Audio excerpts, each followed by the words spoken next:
আয় আয় এনে। এই কিরে, অত বড় হাড্ডিটা ফেলে দিলি কেন? না কাকা, ফেলে দিইনি তো, ওই যে ওই কুকুরটাকে দিয়েছি। ইনশাল্লাহ আল্লাহ আমাদের ব্যবসায় রহমত বরকত দিবেন। ও আচ্ছা, ঠিক আছে তাহলে। এই ভালো গোস্ত আছে, আসেন। ও ভাই নেবেন? আরে কি হলো ভাই, হাফ কেজি গোস্ত দেন দিনি। হাফ কেজি গোস্ত?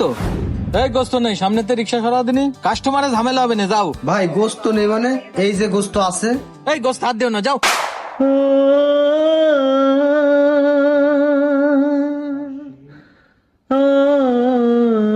তোমার হাতে ময়লা না, গোস্ত হাত দিও না, যাও। ভাই এরম করতেছেন কেন ভাই? আমি তো টাকা দিয়েই গোস্ত নিতে আইছি, আমি কি আপনার কাছে মাগনা নিতে আইছি? এই হাফ কেজি গোস্ত কটুক, একটু গোস্ত সাথে তোমার লজ্জা করে না? বুঝলাম না, ও কাস্টমারের সাথে একই ব্যবহার করছে। ভাই লজ্জা করবে কি জন্য? গোস্ত তো আমি টাকা দিয়েই কিনবো, আর আমার পরিবারে 8 জন লোক, ছেলেপেলের পড়াশোনা করায় আর সংসারের খরচ চালায় আমার পক্ষে সম্ভব হয় না যে আমি 1 কেজি গোস্ত কিনবো। আমার মাটা মেলা অসুস্থ, সে গোস্ত খাতে চাইছে, তাই আমি আজকে হাফ কেজি গোস্ত নিতে আইছি ভাই।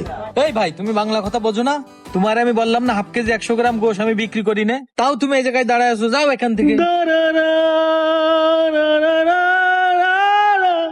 ভাই দেন না ভাই, আমার কাছে যেই কয় টাকা আছে আমি তো সেই কয় টাকারই চাচ্ছি, দেন না ভাই। আরে হবে না, যান যান, সমস্যা করেন না।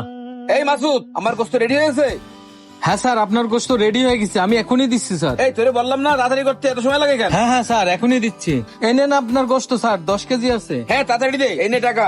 আচ্ছা স্যার, আবার আসবেন। ঠিক আছে, থাক তালি, গেলাম। বাবা, আমি হাফ কেজি গোস্ত কিনতে পারতেছি না, আর এই স্যার 10 কেজি গোস্ত কিনে নিয়ে গেল। দেখো গোস্ত কিনা কাকে বলে, সে আইসে একাই 10 কেজি গোস্ত কিনে নিয়ে গেছে, আর তুমি আইসাও হাফ কেজি গোস্ত নিতি। ভাই দেন না, আমার মাটা অসুস্থ, একটু গোস্ত দিলে খাতে পারবেন। আমরা সেই কুরবানি ঈদে গোস্ত খাইলাম, আর এই পর্যন্ত খাতে পারিনি ভাই। আচ্ছা দাঁড়াও, ফ্যান কান্দা কান্দে না, দিচ্ছি। একই ব্যাপার, ও কি হাফ কেজি গোস্ত বিক্রি করতেছে নাকি হাফ কেজি চবর বিক্রি করতেছে? এই নাও হাফ কেজি গোস্ত। ভাই আপনি কি দিয়েছেন? আমি তো হাফ কেজি গোস্ত চাইলাম, আপনি তো গোস্ত চেয়ে চবরই বেশি দিয়ে দিলেন ভাই। এই সবর দেবো না তো, সবর কি আমরা বাড়ি নিয়ে যাবো? যা দিছি চুপচাপ তাই নিয়ে যাও, বেশি কথা বলে না। ও ভাই, আপনি কি দিছেন ভাই? আমি তো গোস্ত নিতে আইলাম, কিন্তু আপনি তো হাফ কেজি গোস্তর ভিতরে সব তো চবর দিছেন, 300 গ্রাম তো চবরই দিছেন ভাই। আমি কি বাড়ি গোস্ত নিয়ে যাব না এই চবর নিয়ে যাব? ভাই আমরা সবসময় গোস্ত খাতে পারি না ভাই, শখ করে মেলা দিন পরে হাফ কেজি গোস্ত নিতে আইলাম ভাই। আপনি কি দিলেন ভাই? আপনারা যদি এই করেন তাহলে এই গরিব কি করে গোস্ত খাবে ভাই? এই তোমার গোস্ত দিছি, টাকা দাও, টাকা দিয়ে এখান থেকে ভাগো, বেশি কথা বলেন না। না ভাই, আমি এই গোস্ত নেবো না। সারাদিন রিক্সা চালায় কটা টাকা নিয়ে হাফ কেজি গোস্ত কিনতে আইলাম, বাড়ি বউ ছেলে পেলে আর অসুস্থ মা ডারে নিয়ে খাবো বলি, আর আপনি যা দেছেন ছেলে পেলে পাতে দেওয়া যায় ভাই? এই গোস্ত নিবি না তা মাফালি কেন? আর কোনোদিন যেন তোরা এই দোকানের সামনে না দেখি, বেরো এখান থেকে। হায় রে আল্লাহ, কেন যে গরিব ভাই হলাম। শোনেন শোনেন, কোথায় যাচ্ছেন আপনি?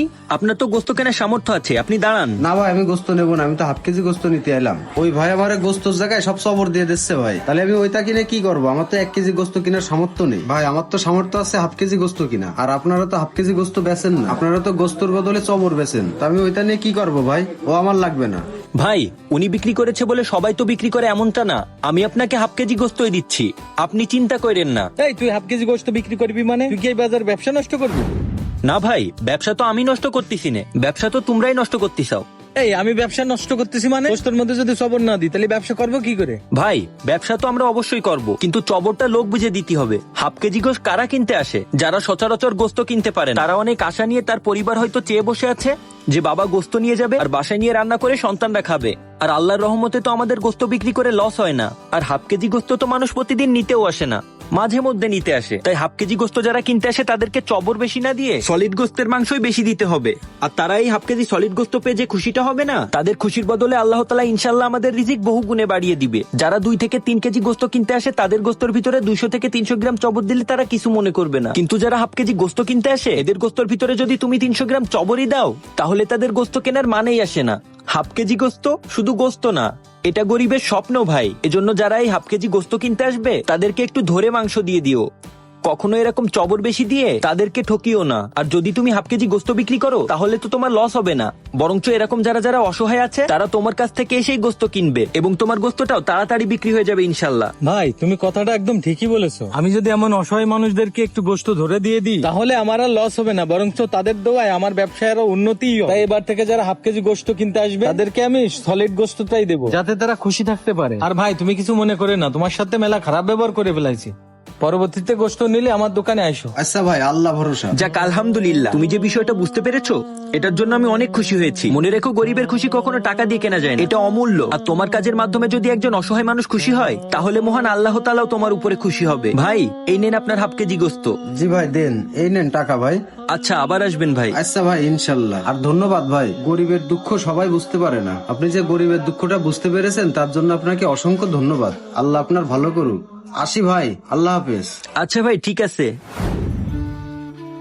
অর্ধ কেজি মাংস অনেক গরিব মানুষের স্বপ্ন, কারণ তারা অনেকেই 1 কেজি মাংস কেনার সামর্থ্য রাখে না। আর সপ্তাহে একবার তো দূরের কথা, তারা অনেক সময় মাসের পর মাসও মাংস খেতে পারে না। আর তারা যখন কিছু টাকা জমিয়ে অর্ধ কেজি মাংস কিনতে আসে, তখন কিছু বিক্রেতা ওই অর্ধ কেজি মাংসের ভিতরে হাড় বা চর্বি বেশি দিয়ে থাকে। এতে তাদের জন্য অর্ধ কেজি মাংস মানে আসলে মাংস না, একটা প্রতারণা। তাই অনুরোধ রইল, এই অসহায় মানুষগুলোর পাশে দাঁড়ান। যখন তারা মাংস কিনতে আসে, তাদের মাংসের ভিতরে চর্বি বা হাড় বেশি না দিয়ে সলিড মাংসের পরিমাণই বেশি দিয়ে দেন। আর আল্লাহ যখন খুশি হন তখন আপনার রিজিক কখনোই কমবে না, কারণ একজন অসহায় মানুষ খুশি হলে আল্লাহ খুশি হন, বরঞ্চ বহু গুণে বেড়ে যাবে। তাই চেষ্টা করুন এরকম অসহায় মানুষদের পাশে দাঁড়ানোর। আর হ্যাঁ, ভিডিওটা কিন্তু হুবহু বাস্তবতা থেকেই নেওয়া হয়েছে। তাই ভিডিওটা ভালো লাগলে এখনই শেয়ার করে দিন এবং আমাদের পেজটা ফলো করে দিতে ভুলবেন না।